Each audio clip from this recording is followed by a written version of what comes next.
Shalom,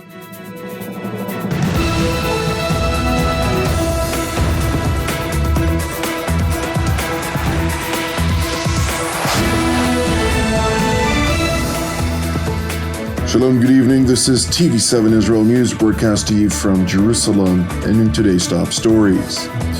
Iran ratchets up its financial support for Palestinian terror groups vying to bolster their presence in the so-called West Bank. Hezbollah blames Israel over an exchange of fire with local Lebanese Christians last week, in the latest attempt by the Iranian proxy to evade blame over its murderous behavior.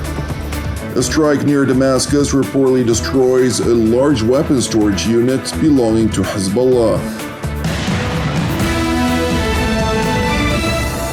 IDF, ISA, and Border Police Special Operations units conducted counter-terror activities in the West Bank districts of Judea and Samaria overnight as part of Israel's extensive efforts to root out terror elements from the highly volatile territories.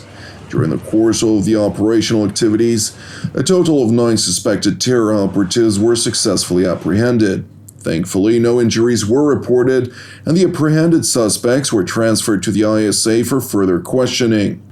Meanwhile, Palestinian terror factions, which are affiliated with either Hamas or the Iranian proxy Palestinian Islamic Jihad, are stepping up recruitment efforts throughout Judea, Samaria, and the Jordan Valley as they declaratively prepare for war with Israel.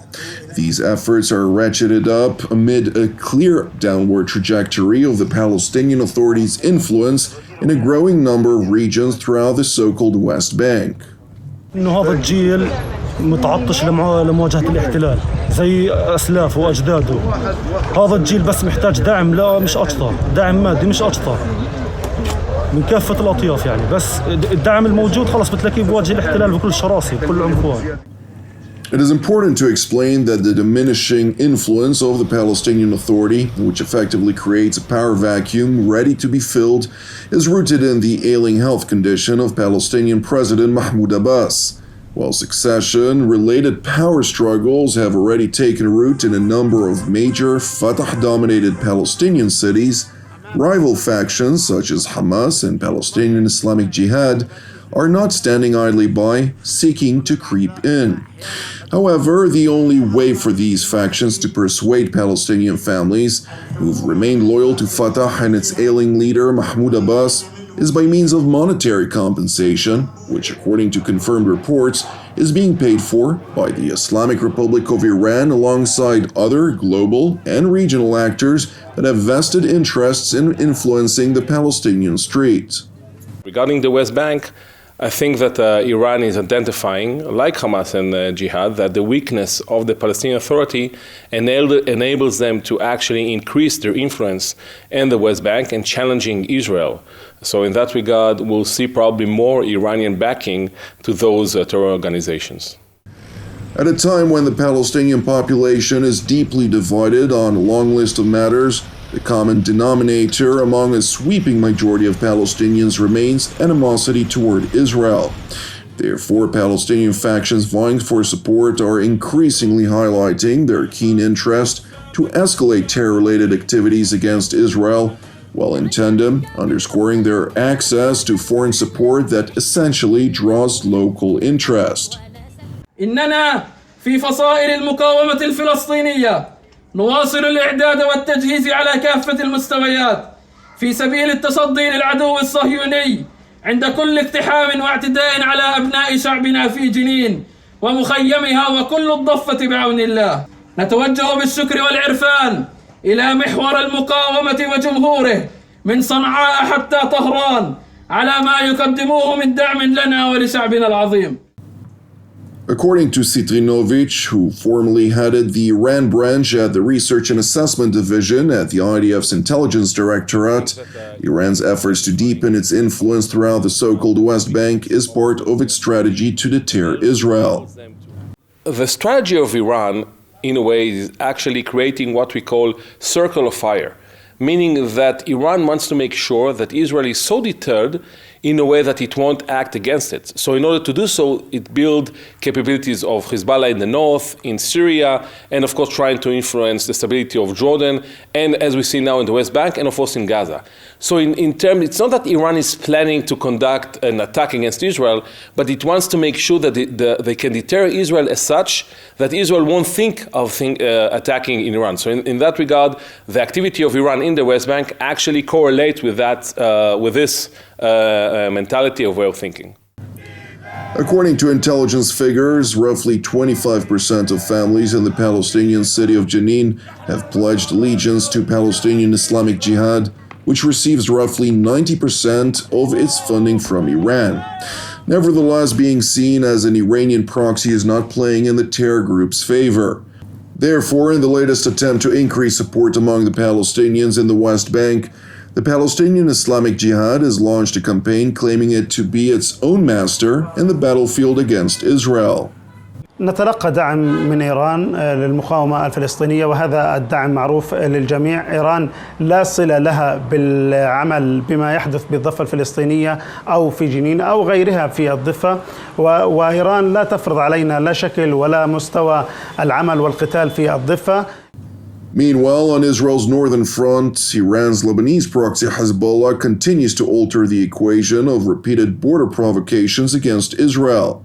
The IDF spokesperson's unit confirmed that a suspect, believed to be a Hezbollah operative, approached a security fence at the area of Metula near the Lebanese border. The suspect then hurled a Molotov cocktail towards the fence. As a result, light damage was caused to the indications cable of one of the culverts at the area of the fence. Meanwhile, in response, IDF troops operating in the area fired in the air, prompting the Hezbollah operative to flee the scene. And while tensions along Israel's border with Lebanon remain high, domestic Lebanese woes are no less volatile. Last week's deadly incident in which a truck transporting weaponry from Syria belonging to Hezbollah overturned near the Christian village of Kahale is a clear indication of deeply rooted sectorial tensions. ركضنا لنساعد الشوفير أول شيء لما كان في غير الشوفير، ولا إز بيجوا العناصر بيبعدونا وعواس وصريخ وعويد. هون صار في تنافر، والشاب اللي من عنا هو نشط وقبضاي طلع دغري سمع الأواس بضيعته قدام بيته، يعني هو أصلا بيته على الكوع، صار اللي صار. The referred to guy, namely Fadi Bijani, was shot and killed by the Iranian-backed militants who sought to secure the truck's cargo at all costs.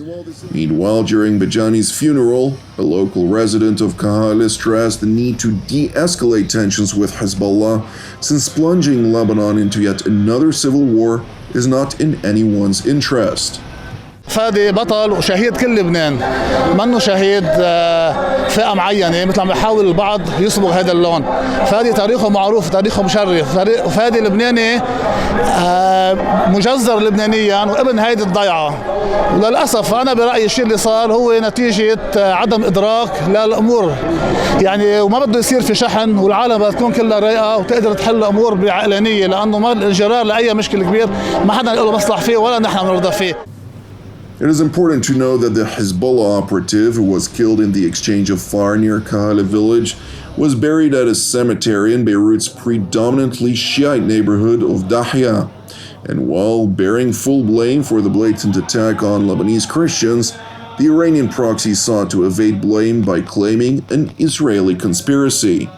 هذا العمل يعتبر عمل إجرامي صهيوني لعملاء إسرائيل في لبنان، لأنه إذا كان هذه الشاحنة هي تتعلق لحزب الله على طريق دولية، ليس من حق أحد أن يقوم في هذه الطريقة الغدر. نعم، أنا أسمي ما حصل هو طريقة غدر. Meanwhile, at dawn on Sunday, Syria's regime-run Sana news agency reported that sounds of explosions in the vicinity of Damascus were heard, stopping short, however, from elaborating on the matter. The explosion occurred at roughly 4:30 a.m. on Sunday morning, when an initial explosion was reportedly followed by roughly 2 hours of subsequent explosions. Subsequently, at 8 a.m., the Russian Sputnik website reported that the Israeli Air Force was responsible for an attack in the vicinity of Damascus. And while according to a deconfliction mechanism, as part of which Israel informs Russia before any strike in Syria to avoid friction between their respective forces, the IDF spokesperson's unit did not confirm or deny its alleged responsibility in response to TV7's request for comment. Separately, according to the London-headquartered Syrian Observatory for Human Rights, if Israel was behind this attack, it included a precision-guided surface-to-surface missile which struck a substantive weapons cache belonging to Hezbollah west of Damascus. Moreover, the Syrian Observatory noted that the contents of the weapons storage facility, which may have taken the Iranian proxy months to accumulate, was utterly destroyed. Thank you for watching TV7 Israel News.